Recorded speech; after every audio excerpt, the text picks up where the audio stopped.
Hey, good morning, good afternoon, good evening, everyone. This is Harry from Hotspur TV, back with another match review video. So Tottenham Hotspur lost 2-1 to Arsenal.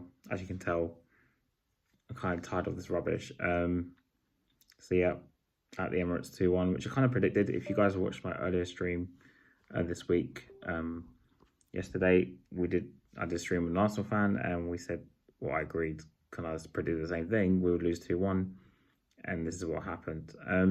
So let's go through quickly the starting lineups. I mean, Arsenal started Sterling, which was kind of a bit of a surprise because a lot of people expected Martinelli to start.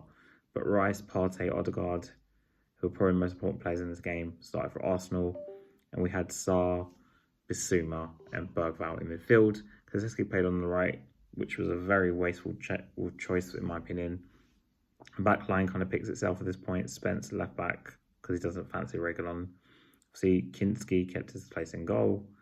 And Sonny played on the left, obviously Solanke and Kulusevski played on the right. So how did the game go? Well, Arsenal pretty much dominated the whole game.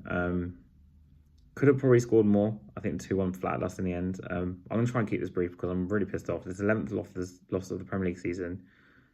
We're not even through January. This is week 2 of January.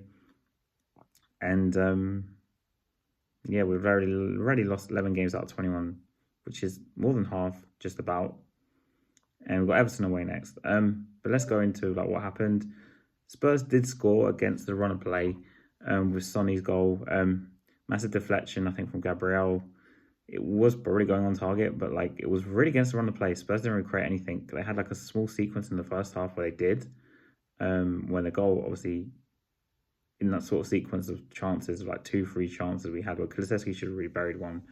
Coming off the right-hand side. Like I said, he was pretty ineffective on the right. I think it was a really stupid decision. But we lost, unsurprisingly, we lost the midfield battle. So we scored first, Sonny. Then Arsenal scored off a corner.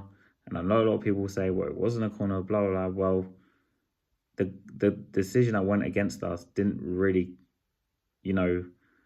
wasn't the reason why we conceded the goal. I know it gave the corner away, which scored the goal, but we should have really dealt with the corner better than we did. We left Gabriel again free like we did at the White Hart Lane to score his goal. And again, it's a poor set piece where we concede again, and everyone, including our manager last season, says there was no problem with set piece. Well, here we are, we concede another one. And then, of course, Trossard scores within 5 to 6 minutes later, making it 2-1. So we really only kept the lead for about 10 minutes, I think, of the game, 10 to 15, or not even 15 minutes. And then Trossard scores on the breakaway. As usual, they overloaded the size because Trossard was actually playing left wing, which is kind of another surprising choice for Arsenal. But anyway, he did score the goal and they won the game from it. And he cuts in, hits it. You could argue Kinski should have done a lot better with it and actually saved it, but he didn't. Yeah. And of course, 2-1 down. So the second half finishes 2-1, okay? And Ange at halftime makes these very weird changes, in my opinion. He brings on Maddison and Johnson. So by Bogdan moving Kulusevski into the middle again. So we now have a midfield of Bergvall, Maddison, and Kulusevski. Yeah, very interesting. We tried this early in the season and it didn't work. And Bergvall was playing as a deeper line midfielder. But this is where Ange's system to me just makes no bloody sense. What's the point? You have 3 players, all the same. Even if, say, you played Kulusevski and Maddison higher up the pitch, would you really trust Bergvall to be the sitter, to be a defensive midfielder? But, we sold our defensive midfielders. We sold Skip. We sold Højbjerg. And we didn't actually go out and buy someone. And whose choice was that? Ange. Because, he brought bloody Werner back on loan for another year. And Johnson, again, was ineffective.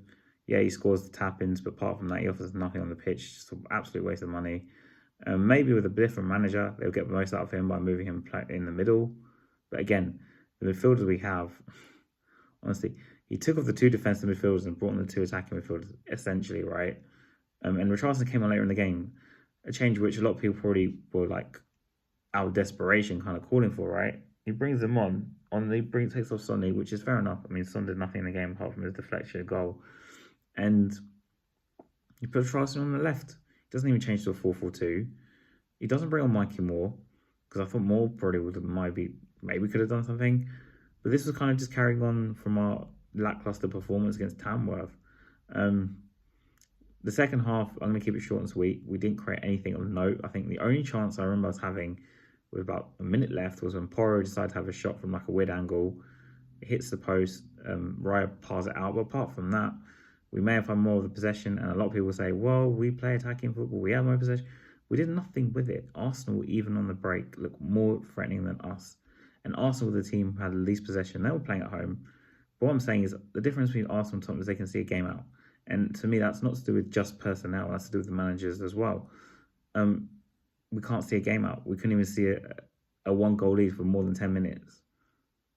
And it's like, we're winning 1-0 away to Arsenal, a team notoriously who don't concede a lot, right, by the way. And instead of wasting time and trying to kill the time, kill the clock. And not just that, right? He tells defenders like Granger Goose, and even this keeper made the same mistakes as Vicario. And Forster in the season, Forster obviously got, like, we paid for that with the Forster decision, but Kinski made a similar, maybe two mistakes, one mistake at least in the Arsenal game where he was controlling it too much, taking too long, because of course we have to play out the back, because we have to. Not that we're playing in a way in a very tough game that you have to relieve the pressure, but let's keep on playing out the back. And there was so many times when we just played ourselves into trouble, and it was like so avoidable, which is what annoys me the most about this stupid system. So we invert the fullbacks again. Porro is playing mostly in field during the game, apart from maybe like the last 10 minutes. He puts Dragusin up front desperately when we've had Lancashire on the bench still. Like I said, Mikey Moore's there too. Like, his changes, it's all well and good changing personnel. But for me, it's not going to make much of a difference. If you're going to bring on Richarlison, go to a 4-4-2. I mean, Solanke, I think, had one chance the whole game with a bicycle kick, which is never really going to go in. But we didn't really do anything. We didn't threaten Arsenal at all. They went 2-1. They saw out the game. Like I said to a lot of people before the game, the midfield battles where we're going to lose the game. They have 3 strong midfielders. I mean, 2 absolute bruisers in there, in Rice and Pye. We had like Sarr, who's a runner really, Basuma, who's a flash in the pan, and Bergvall, who again, light as hell. So they're always going to beat us in the midfield battle, and this is where we lost the game, essentially. But also, inverting the fullbacks in this game was absolute nonsense. Like, there was no point in doing it. We can't need more protection from our fullbacks, up against, Trossard, who obviously scored, and Sterling. I know he didn't have the greatest of the games, but we all knew Martinelli was going to come on later in the game. He came on the hour mark, and he was causing us so many problems. But Arsenal speaks to a lot of Arsenal fans this season. They want Arteta out. They want their owners out because they haven't won anything in like 5 years, yeah? Our fans don't say anything like that. And that's the difference, I guess. And even though they beat us today, I doubt they'll be jumping up and down like maniacs because they beat Tottenham. I hate to say it that way, but that's just the truth. But what I'm saying is, even then, all us fans I speak to before the game were like I said, with my mate who we did the show with, 2-1, but they're struggling to score goals and they really want to strike and they really want a winger, especially because obviously Saka's out. But they still managed to score 2 against us. They still managed to beat us, and apparently they're struggling for goals. So what does that say about us? Well, we're 13th. We grist us great past Tamworth, and his football's just diabolical. And how his manager still is beyond me. He needs to go, and hopefully when this video comes out, he's already gone. But Ange out.